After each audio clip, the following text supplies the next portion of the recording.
Hi, I'm Dr. Jason J. Campbell, and I want to thank you for watching my video. In this video, I'm going to continue the discussion on Jose Ortega y Gasset's The Revolt of the Masses. I've been doing a chapter-by-chapter analysis of Gasset's The Revolt of the Masses, and in this discussion, we're going to analyze Chapter 9 of the text, which is titled The Primitive and the Technical. The Primitive and the Technical. And what we're going to do in this is to sort of understand this relationship between what are two obvious sort of polemic distinctions, right? The primitive and the technical. To begin then, what we see in chapter 9 is Gasset is attempting to describe sort of two opposite ends of the pole, right? On one end, we have the primitive, right? And on the other end, we have the technical, right? So on one end, we have the primitive. On the other end, we have the technical. And obviously, there's a gradient in between the primitive and the technical.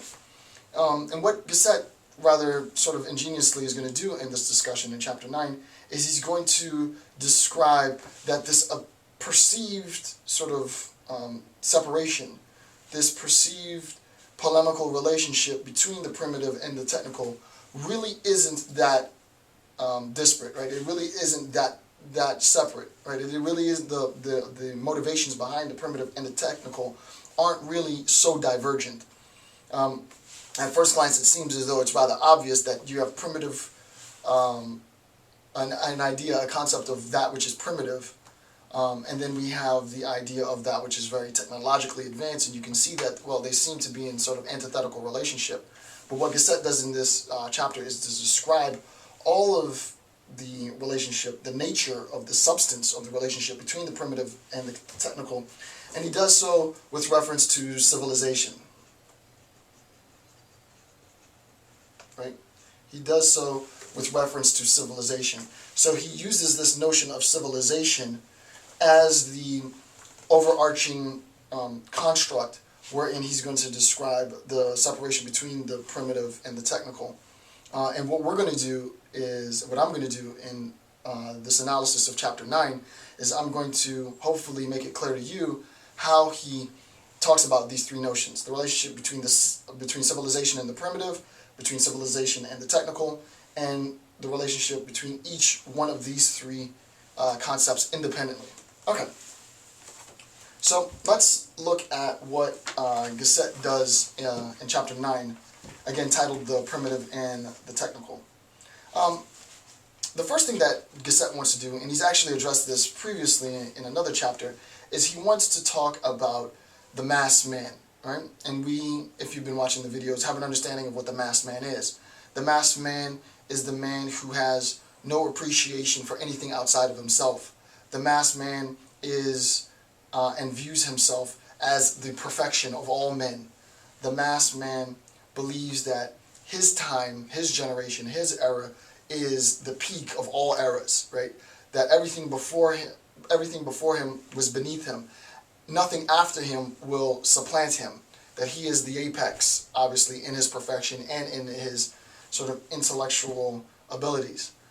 This level of hubris, this vanity, this pride is exactly that which is the fall of the masked man.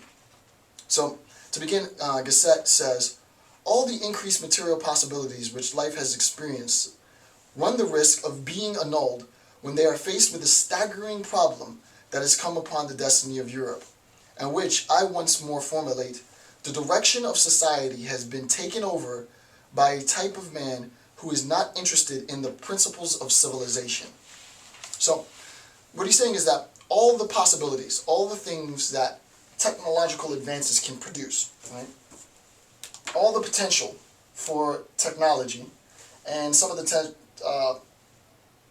advantages that he discusses for technology is obviously capital, financial gain. Is obviously, I don't know how to do the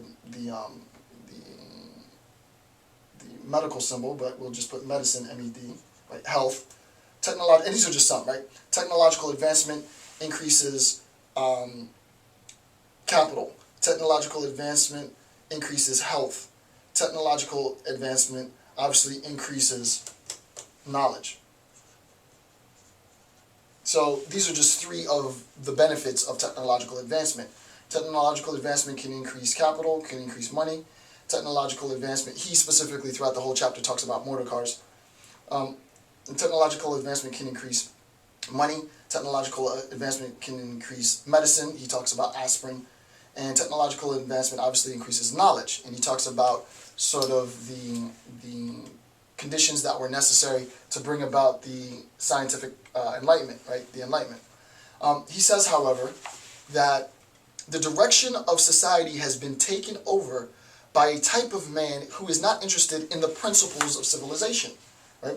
So if we say that technology is itself contingent, subordinate to civilization, and we say that the mass man views himself as standing outside of civilization, right, uninterested in civilization, then it seems by implication the mass man is neither interested in what it takes to get technology running, right? Sort of the foundational structures for technology. And obviously the foundational structure for technology is, he classifies it generally as science, right? It is science, according to Gasset, that allows technology to have its advantage, right? It's because of scientific research. Engineers research the mechanics and the structures of working parts. Physicists might also look at mechanics, but look at the reality, the mechanics of reality and of our observable phenomena. Chemists and pharmacists might look at the workings and the structure of chemical components and their interaction, their pharmacological sort of association with the body, right? The mass man who stands outside of civilization is completely uninterested with technology. And since he's uninterested with technology, he could care less about science. But conversely, he's especially interested in the money that technology, creates. He's especially created in the advances in health and healthcare that can obviously benefit him. And he understands that there's knowledge, but he'd rather just monopolize that knowledge. So that there is no direct appreciation, and we'll see as we go along exactly what Gasset is referencing, there's no direct appreciation that the mass man has for technological advances as such. Okay, so I think that's relatively clear. And in all honesty, this chapter isn't really that difficult to digest. I'm not going to spend too much time going through chapter 9 because he's pretty sort of matter of fact in the chapter. What ends up happening is that this is sort of an anticipation for the culmination of his argument, which is coming up in later chapters. But as we've seen before, up until this point, Gasset has been fascinated with the idea of analyzing the notion of barbarism, right? Of analyzing the fascist state, of analyzing those who are only interested in power and obedience and subordination to that power. And it's especially difficult for the mass man, if not impossible, for the mass man to subordinate his vanity to that which he really does not comprehend, which is scientific reasoning, right? Because scientific reasoning does not conform to the will of the mass man, and thus, the tension between the two.